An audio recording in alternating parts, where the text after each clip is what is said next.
parmi les questions que l'on me pose le plus fréquemment, il y en a une qui revient, donc c'est celle-ci. Pourquoi et comment, surtout, débuter Seignalais?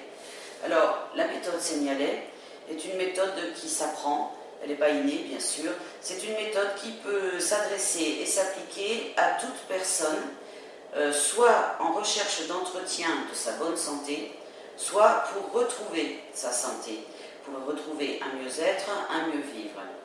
Alors, les maladies chroniques inflammatoires, bien sûr, on l'a vu tout à l'heure avec les études de Jean Seignalais, qui était docteur, hein, je le rappelle, et sur les maladies chroniques inflammatoires, donc, nous ont laissé une liste de maladies sur lesquelles la méthode Seignalais agit très bien.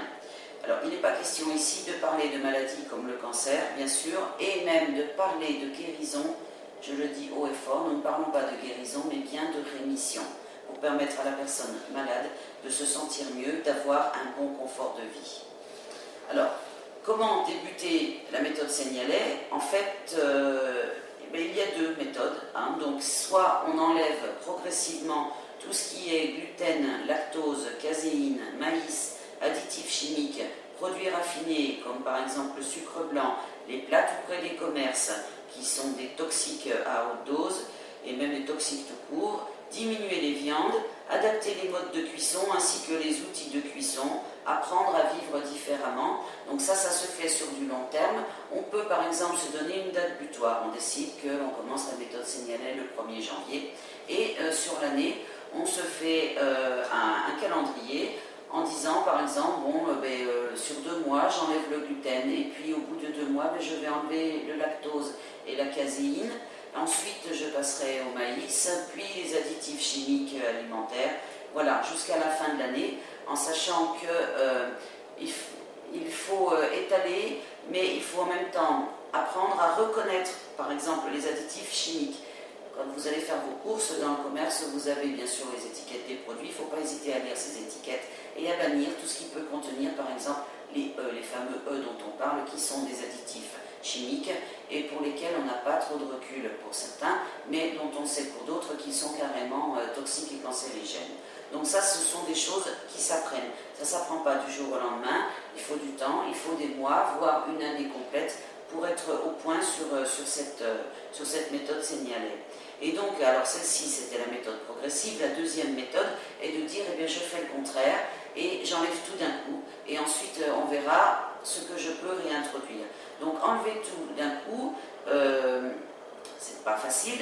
Bon, c'est la méthode que j'ai choisie moi. Donc, comment j'ai fait? Alors, pareil que pour la première méthode, une date butoir déjà. Donc, j'avais décidé de commencer le 1er janvier 2007. Et j'ai choisi 5 aliments. Donc, je savais pertinemment que ces 5 aliments ne me faisaient aucun mal pour les avoir testés avant. Ces 5 aliments, donc il y avait les tomates cerises, les carottes râpées, le jambon cru, la salade verte et les madeleines anti-allergiques dont je ne donnerai pas la marque mais qui ne contiennent ni gluten, ni lactose, ni maïs. J'ai choisi ces 5 aliments et je me suis donné 3 mois. Pendant 3 mois, je n'ai mangé que ces 5 aliments. Et ensuite, j'ai réintroduit petit à petit. Alors j'ai commencé par le maïs. Et je me suis rendu compte qu'avec le maïs, mon ancien ulcère à l'estomac redonnait signe de vie, en fait, hein, se réouvrait. Donc j'ai banni le maïs. Alors tout ça en faisant 1 ou 2, voire 3 essais maximum, pour être bien sûr que cet aliment incriminé soit le bon. D'accord? Et donc j'ai enlevé le maïs. J'ai essayé ensuite de réintroduire un peu de viande, de réintroduire un peu de poisson, de réintroduire sans réintroduire de fromage et sans réintroduire de gluten. Par contre, j'étais très stricte sur ces 2 points. Et je remplissais des cahiers entiers pour dire quelle réaction j'avais eu le lendemain.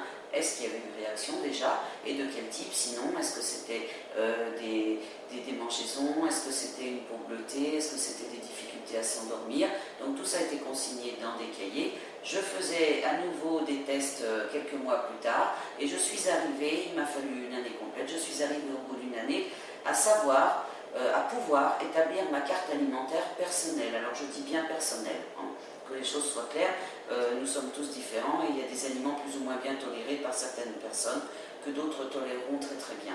Donc je suis arrivée à la fin de l'année avec cette carte alimentaire personnelle qui était écrite en sachant que j'avais zéro tolérance pour le maïs par exemple, mais que j'avais une petite tolérance pour la viande, pour certaines cuissons, pour certaines... Voilà, et je maintiens maintenant, je reste dans cette ligne de conduite. Alors en sachant que, plus par éthique qu'autre chose, j'ai enlevé la viande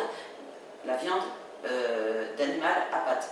Je conserve le poisson, donc je continue de manger du poisson et je mange du poisson 4 fois par semaine. Voilà.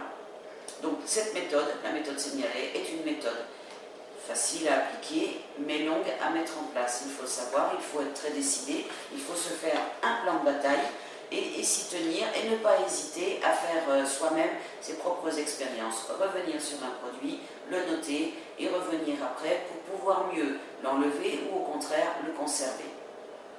Voilà les deux façons de faire.